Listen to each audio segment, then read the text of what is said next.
Merci Adrien, bonjour à tous, bonjour Laurent Berger. Bonjour. Merci d'être avec nous ce matin. On va revenir sur les propositions du Premier ministre, mais d'abord un point de méthode. Est-ce que vous sauriez me dire ce qu'est cet objet ? A priori, sans trop me tromper, un téléphone portable. Et est-ce que, même en vacances, vous vous en êtes servi, par exemple, si le Premier ministre vous avait appelé ? Mais je ne veux pas rentrer dans la polémique, Ah, ce n'est mais vous pas voyez la venir. question qui est posée. Je pense que la question qui est posée, c'est est-ce qu'on est tous Pourquoi le d'accord Premier pour ministre, pour revenir expliquer le autour de la fait qu'il table n'y a pas eu de négociation cet été, c'est ma question, indique que en fait, les oppositions n'étaient pas joignables et que donc ils étaient en vacances, il a évité les... Ce qui compte, c'est qu'aujourd'hui, on a la nécessité de revenir toutes et tous autour de la table. Soit on se dit, peu importe, ce débat n'existe pas, ce débat n'est pas grave, ce débat n'est pas important. Ce débat, il est essentiel. Ce débat, il est sur le surendettement de notre pays, il est sur la dépense Les oppositions publique, ne disent pas il l'inverse. est sur la capacité Marine qu'on Le a à Pen sortir dit du on a écrit surendettement. une lettre en juillet, il ne nous a pas répondu. Raphaël Glucksmann, à votre place hier, dit on a eu des contacts en juillet et en août, plus rien. Est-ce que c'est une façon de considérer, d'une certaine façon, ces partenaires à qui on demande un vote pour ? Mais ce qui est essentiel, c'est que, encore une fois, on puisse aujourd'hui et maintenant se dire est-ce qu'on est d'accord pour que ce débat existe ? Et avant même que le débat existe, est-ce qu'on est d'accord sur le constat ? Moi, ce qui me frappe, ça me frappait aussi pendant le débat sur les retraites, c'est qu'on n'arrive même plus à se mettre d'accord sur la réalité des faits, la réalité des chiffres, les éléments de constat. Or, les Français, ils sont lucides face à ces éléments de constat. Ils voient bien que sur la question de la dépense publique, du déficit, de la dette, on ne peut pas continuer de la même manière, qu'on a la nécessité à un moment de sortir d'une logique où on considérait qu'il y a une forme d'argent magique. Ce n'est pas de l'argent magique, c'est l'impôt des Français, Et le c'est de Premier l'argent ministre l'a rappelé public hier. et c'est la nécessité de sortir Il s'est dit de cette prêt spirale. à toutes les négociations nécessaires, mais à la condition d'abord de s'entendre sur le constat. Il recevra tous les partis politiques à partir de lundi. Certains disent trop tard. Quelles concessions sont réellement possibles ? Déjà, j'espère que tout le monde sera autour de la table et que tout le monde acceptera, que personne ne boycottera le fait qu'on arrive déjà à se parler dans la même pièce. Qui est, je pense aussi, un enjeu de respect vis-à-vis des Français, vis-à-vis du Parlement, qui me paraît absolument essentiel. Ensuite, est-ce qu'on est d'accord est-ce qu'on peut se mettre d'accord sur un constat ? Le constat, il est sans appel. Il est sans appel sur la nécessité de sortir de cette logique de surendettement. Et puis, Est-ce qu'on touche au jour férié ? on aura un vote le 8. Aurore Berger. Mais le 8, la question, elle n'est pas là.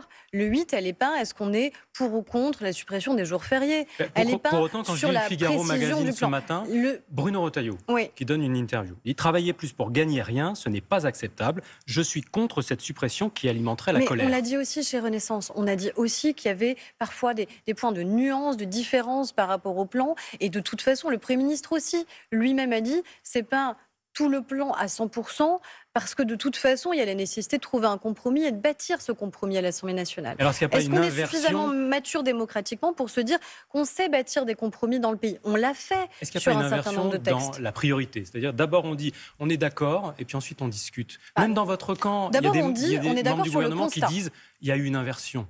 Non, je pense pas. Je pense que, est-ce qu'on est d'accord sur le constat ?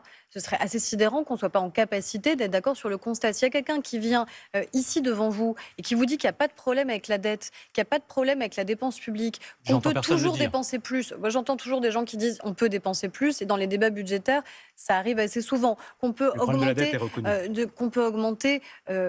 de manière insupportable la question de la fiscalité. Non, en fait, il y a des choses sur lesquelles, à un moment, il va falloir qu'on assume d'être tous un minimum raisonnable. Parce que la question qui est posée le 8, c'est celle-ci. Est-ce qu'on a le sens des responsabilités, le sens de l'État, le respect des Français ? Parce que quelle que soit la réponse apportée le 8, les questions, elles vont rester.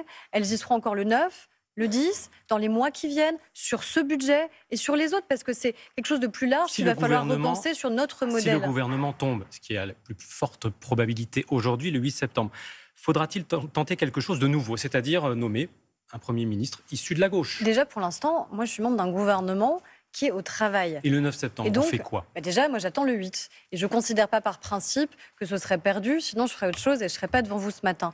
Et je pense qu'on peut convaincre les Français d'abord, les Français de la nécessité qu'on a de continuer à réformer. Parce que... Ce n'est pas les Français qui vont voter dans l'hémicycle le 8 septembre. Mais les parlementaires sont supposés aussi les représenter. Et donc, moi, pendant les 10 jours qui nous restent, pendant les 10 jours qui viennent avant le vote, c'est aux Français que je m'adresse. Et aux Français que je dis que oui, le plan qui a été présenté, évidemment, est discutable, amendable, et qu'évidemment, on doit pouvoir bâtir des compromis.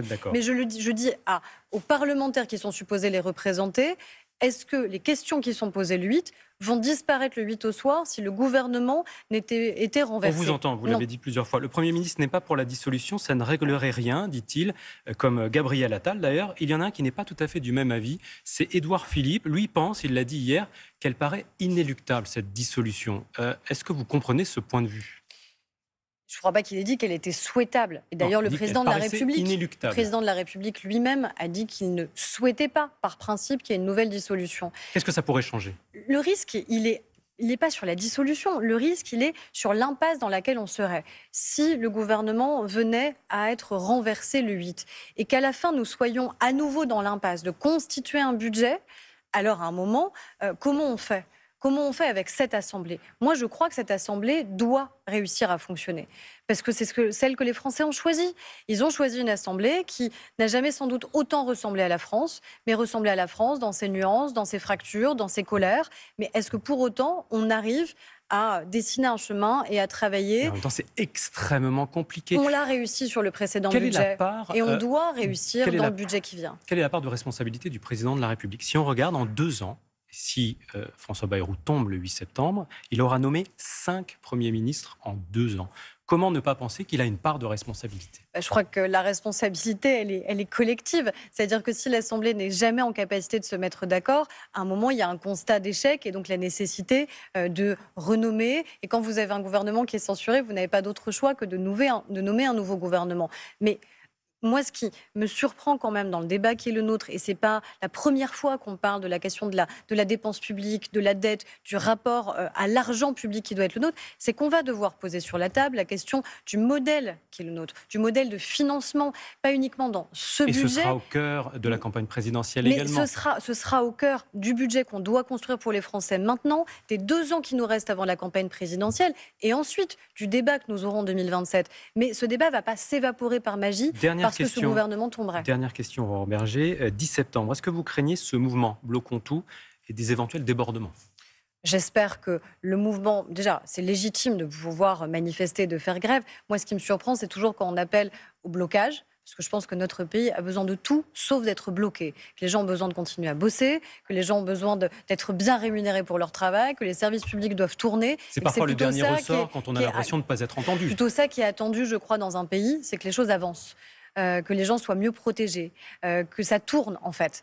Donc moi c'est ça qui m'interpelle. Après je vois qu'il y a une tentative assez nette de récupération du mouvement de la part de la France insoumise. Et on voit bien cette volonté de toujours attiser les colères. On verra si d'ailleurs les Français ont envie d'être récupérés par l'extrême gauche, j'en suis pas certaine. Merci beaucoup Aurore Bergé d'avoir été notre invitée ce matin.